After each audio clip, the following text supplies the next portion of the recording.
Assalamualaikum teman-teman. Apa kabar semua? Semoga teman-teman semua dalam keadaan sehat walafiat serta dalam lindungan Allah Subhanahu wa taala ya. Amin. Teman-teman, seperti biasa sebelum mulai sentra kita berdoa dulu yuk. Bismillahirrahmanirrahim.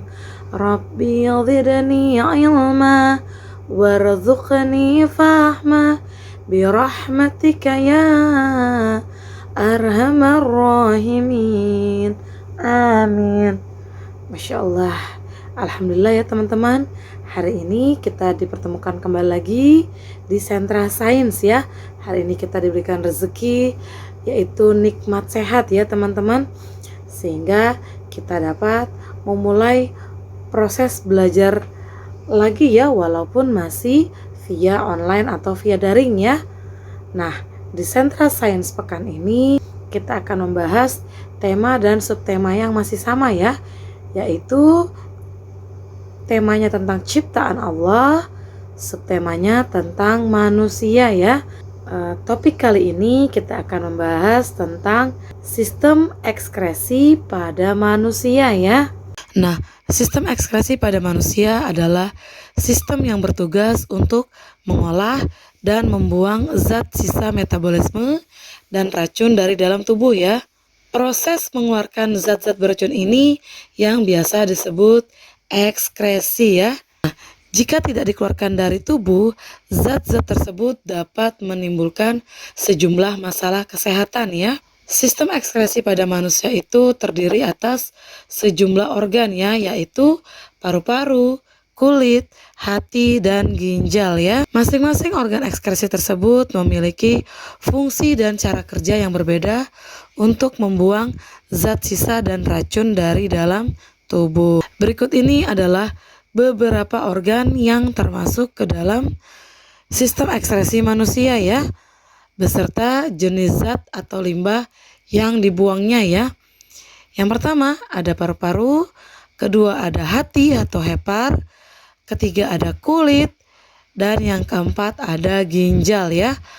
Oke, kita akan bahas satu persatu ya. Yang pertama itu adalah paru-paru.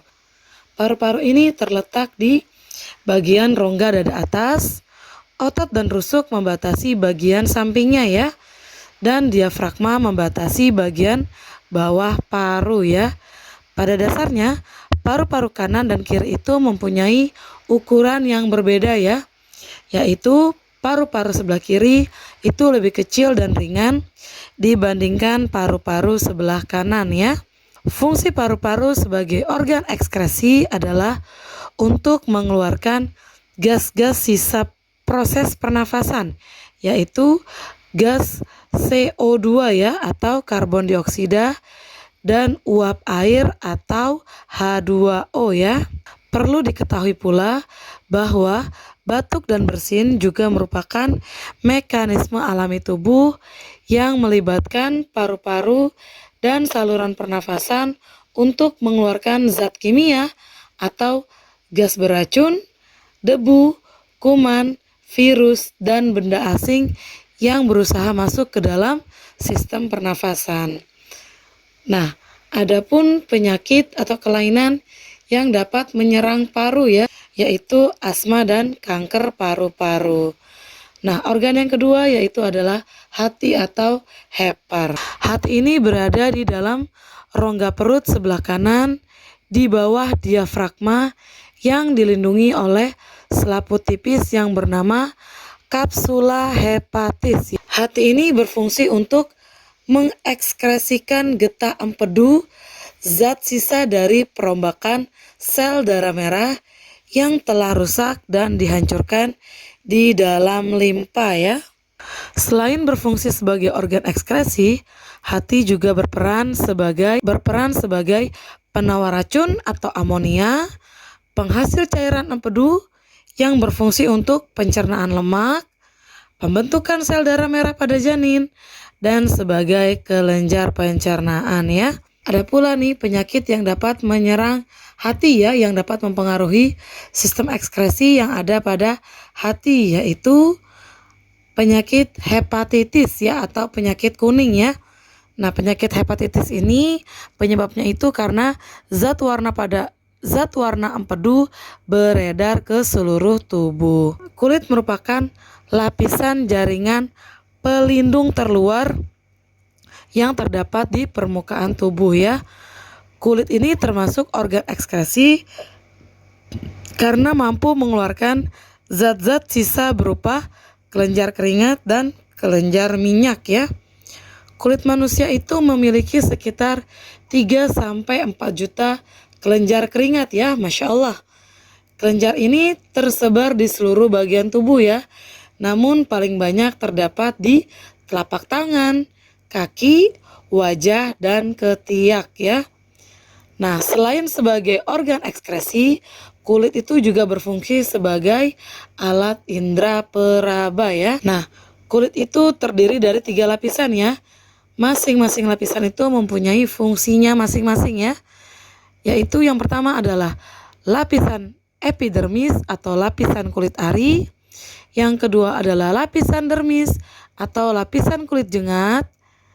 Dan yang ketiga adalah lapisan hipodermis atau jaringan ikat bawah kulit ya. Nah, epidermis ini merupakan lapisan kulit yang paling luar dan sangat tipis ya. Nah, pada epidermis ini juga terdiri dari lapisan tanduk dan lapisan Malpighi ya. Lapisan tanduk itu merupakan sel-sel mati yang mudah mengelupas, tidak mengandung pembuluh darah dan serabut saraf, sehingga lapisan ini tidak dapat mengeluarkan darah saat mengelupas ya. Nah, untuk lapisan Malpighi merupakan lapisan yang terdapat di bawah lapisan tanduk ya, yang tersusun dari sel-sel hidup ya. Nah, pada lapisan Malpighi ini juga terdapat pigmen yang dapat menentukan warna kulit dan melindungi sel dari kerusakan akibat sinar matahari. Nah, lapisan kedua yaitu adalah lapisan dermis atau lapisan kulit jengat ya. Nah, dermis ini merupakan lapisan kulit yang terletak di bawah lapisan epidermis ya. Nah, lapisan dermis ini lebih tebal daripada lapisan epidermis ya. Lapisan dermis ini terdiri dari beberapa jaringan ya. Yaitu yang pertama adalah pembuluh kapiler, yang kedua kelenjar keringat, yang ketiga kelenjar minyak, yang keempat pembuluh darah, yang kelima ujung-ujung saraf, dan yang keenam adalah kantong rambut ya. Nah, pembuluh kapiler ini berfungsi untuk menyampaikan nutrisi pada akar rambut dan sel kulit ya. Nah, sedangkan kelenjar keringat berfungsi untuk menghasilkan keringat ya. Untuk kelenjar minyak berfungsi untuk menghasilkan minyak agar kulit dan rambut tidak kering ya. Untuk pembuluh darah berfungsi untuk mengedarkan darah ke seluruh sel atau jaringan. Untuk ujung-ujung saraf berfungsi untuk menerima rangsangan rabaan ya atau sentuhan ya, seperti rasa panas, dingin, dan rasa sakit ya. Nah, untuk kantong rambut ini berfungsi sebagai tempat akar, batang, dan kelenjar minyak rambut ya. Nah, untuk lapisan kulit yang terakhir yaitu adalah lapisan hipodermis atau jaringan ikat bawah kulit ya. Lapisan ini terletak di bawah dermis ya.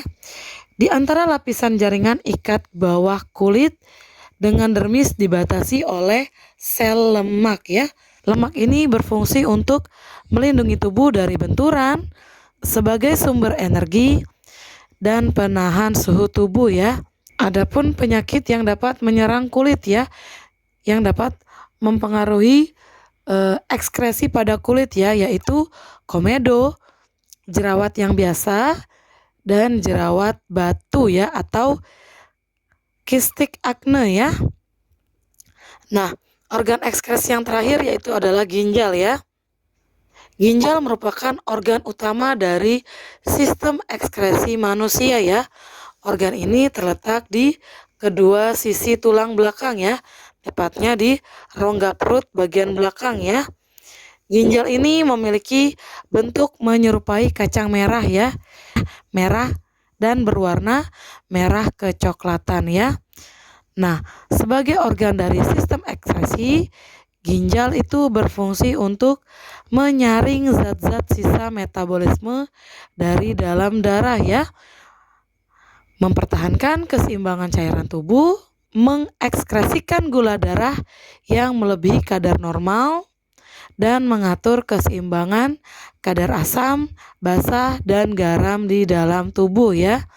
Nah, zat sisa yang terkumpul itu kemudian akan diubah menjadi urin ya. Nah, urin tersebut berisi zat sisa dari ginjal yang akan terbuang saat kita itu BAK ya, yaitu buang air kecil ya. Nah, secara umum ginjal itu terdiri dari 3 bagian ya. Yang pertama adalah kulit ginjal, yang kedua sumsum ginjal, dan yang ketiga adalah rongga ginjal ya. Nah, kita akan bahas dari kulit ginjal ya.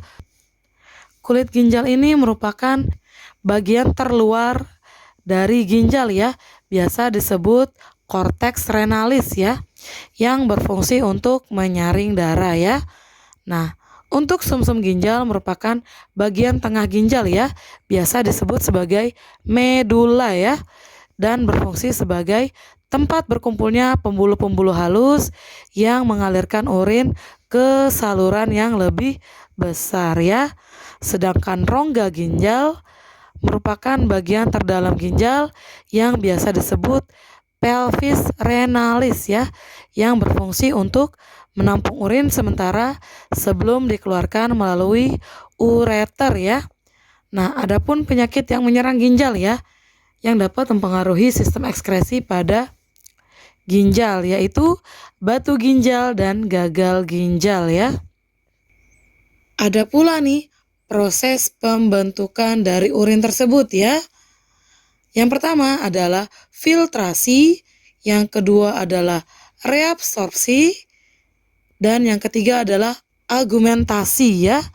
Nah, kita akan bahas ya. Untuk filtrasi ini adalah proses penyaringan sel-sel darah ya. Nah, hasil dari proses filtrasi ini berupa urin primer yang masih mengandung air, glukosa, dan asam amino ya, tapi sudah tidak mengandung protein dan darah. Nah, untuk proses yang kedua itu adalah reabsorpsi ya. Nah, proses ini merupakan proses penyerapan kembali zat-zat yang masih dibutuhkan oleh tubuh ya. Nah, hasil dari proses ini adalah urin sekunder ya. Proses yang ketiga itu adalah proses agumentasi ya. Proses ini merupakan proses pengumpulan cairan dari proses sebelumnya ya. Nah, hasil dari proses agumentasi ini adalah urin yang sesungguhnya yang kita keluarkan pada saat buang air kecil ya. Nah, dari sini Ibu harap teman-teman sudah mulai paham materi yang Ibu berikan ya. Jika ada yang kurang jelas, teman-teman boleh ditanyakan pada saat recalling atau minta bantu orang tuanya untuk menghubungi Ibu via WhatsApp ya. Oke, seperti biasa kita tutup dengan kafaratul majelis ya. Subhanakallahumma wa bihamdik asyhadu alla ilaha illa anta astaghfiruka wa atubu ilaik. Walhamdulillahi rabbil alamin. Amin. Oke teman-teman, seperti biasa pesan Ibu jaga kebersihan, jaga kesehatan ya. Pastikan di rumah saja dan pastikan mengikuti protokol kesehatan ya. Assalamualaikum warahmatullahi wabarakatuh.